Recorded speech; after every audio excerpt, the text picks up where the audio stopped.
बंगाल के नंदीग्राम में गृह मंत्री अमित शाह ने दिखाई ताकत। सीएम ममता बनर्जी ने कहा, लोग 2 दिन रखे दिमाग शांत। टीएमसी ने की चुनाव आयोग में प्रधानमंत्री की बांग्लादेश दौरे की शिकायत। कहा, पीएम ने आचार संहिता का उल्लंघन किया। प्रदेश में 3 सीटों के उपचुनाव में बिछी चौसर। भाजपा कांग्रेस ने झोंकी पूरी ताकत। सीएम अशोक गहलोत ने सरकार की गिनाई उपलब्धियां। और राजस्थान दिवस पर प्रदेश में हुए कई कार्यक्रम। राज्यपाल कलराज मिश्र ने प्रदेशवासियों से सद्भाव की संस्कृति को सहेजने का किया आह्वान। देश के 4 राज्यों और केंद्र शासित प्रदेश में विधानसभा चुनावों को लेकर प्रचार का दौरा चरम पर है। इसी को लेकर प्रधानमंत्री नरेंद्र मोदी ने केरल के बाद तमिलनाडु के धारापुरम रैली को संबोधित किया। प्रधानमंत्री ने यहां जनसभा को संबोधित करते हुए कहा कि आने वाले कुछ दिनों में तमिलनाडु नई विधानसभा के चयन के लिए मतदान करेगा। एनडीए परिवार राज्य के लोगों की सेवा करने के लिए आपसे आशीर्वाद मांगता है। हम बहुमुखी विकास का एजेंडा लेकर आपसे वोट मांग रहे हैं, जो एमजीआर और अम्मा जयललिता के आदर्शों पर आधारित है। प्रधानमंत्री नरेंद्र मोदी ने आगे कहा कि एक और एनडीए का विकास आधारित एजेंडा है, तो दूसरी ओर कांग्रेस और डीएमके अपना काम बनाने का एजेंडा लेकर चल रही है।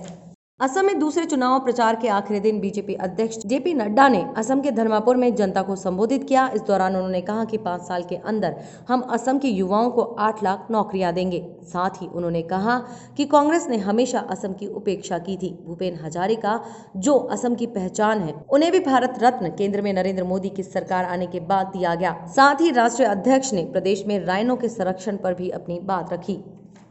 बंगाल के सियासी घमासान में दूसरे चरण की वोटिंग के लिए चुनाव प्रचार का आज आखिरी दिन था।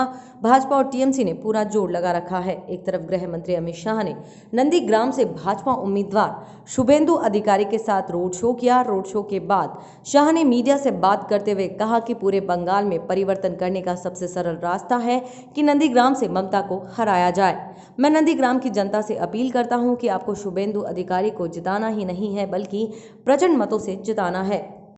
पश्चिम बंगाल के दूसरे चरण के मतदान के लिए प्रचार थम गया है। इससे पहले राज्य की हॉट सीट बनी नंदीग्राम विधानसभा में मुख्यमंत्री ममता बनर्जी और केंद्रीय गृह मंत्री अमित शाह ने प्रचार किया।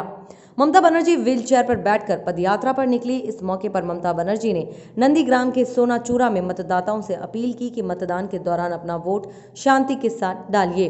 ध्यान में रखिए, कूल कूल तृणमूल, ठंडा ठंडा कूल कूल, वोट पावे जोड़ा फूल।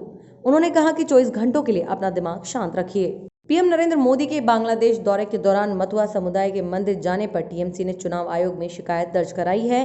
टीएमसी ने चुनाव आयोग में शिकायत दर्ज कराते हुए पीएम नरेंद्र मोदी के दौरे को लोकतांत्रिक मूल्यों का हनन और आचार संहिता का उल्लंघन करार दिया है।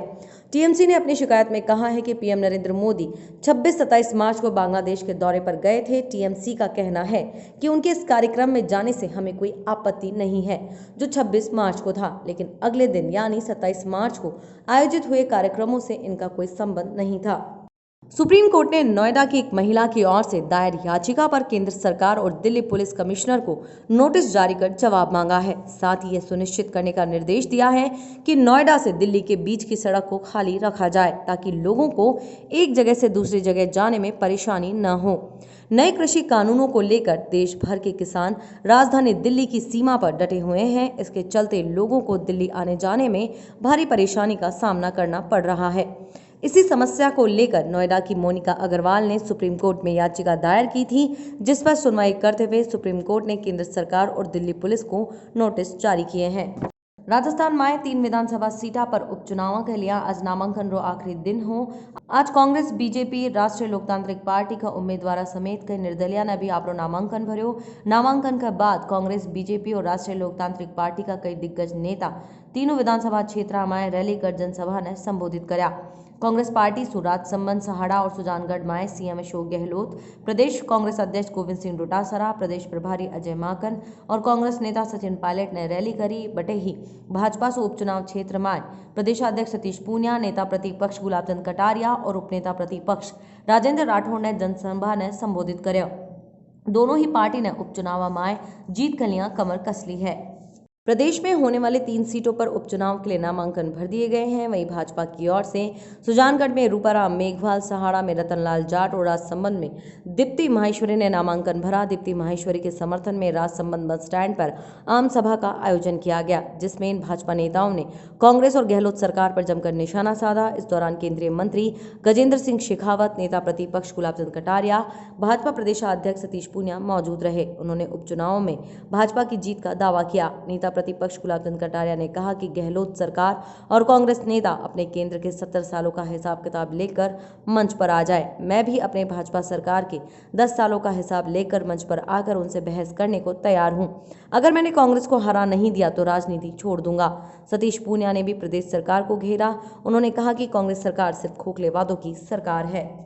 राजस्थान दिवस पर कई कार्यक्रम आयोजित किए गए। वहीं राज्यपाल कलराज मिश्र ने प्रदेशवासियों से प्रदेश के सद्भाव की संस्कृति को सहेजने और चहुमुखी विकास में भागीदार बनने का आह्वान किया है। मिश्र मोहनलाल सुखाड़िया विश्वविद्यालय उदयपुर की ओर से राजस्थान स्थापना दिवस के अवसर पर आयोजित कार्यक्रम को संबोधित कर रहे थे। उन्होंने कहा कि राजस्थान भक्ति और शक्ति का संगम स्थल होने के साथ ही साहित्य, कला और संस्कृति में भी बेहद संपन्न है। शूरवीरों की इस धरती का इतिहास रोचक और प्रेरणास्पद है। विधानसभा के स्पीकर डॉक्टर सीपी जोशी ने अपने संबोधन में प्रदेश की विरासत को अक्षुण्ण रखते हुए भविष्य की नई चुनौतियों के लिए तैयार करने की जरूरत व्यक्त की। जाति प्रमाण पत्र जारी करने की व्यवस्था 1 अप्रैल से बदल जाएगी। जाति प्रमाण पत्र के लिए आवेदन करने का सरल तरीका उपयोग में लिया जाएगा। इससे आमजन को फायदा होगा। आवेदन के समय अब ई-मित्र केंद्रों पर हार्ड कॉपी जमा नहीं करवानी होगी।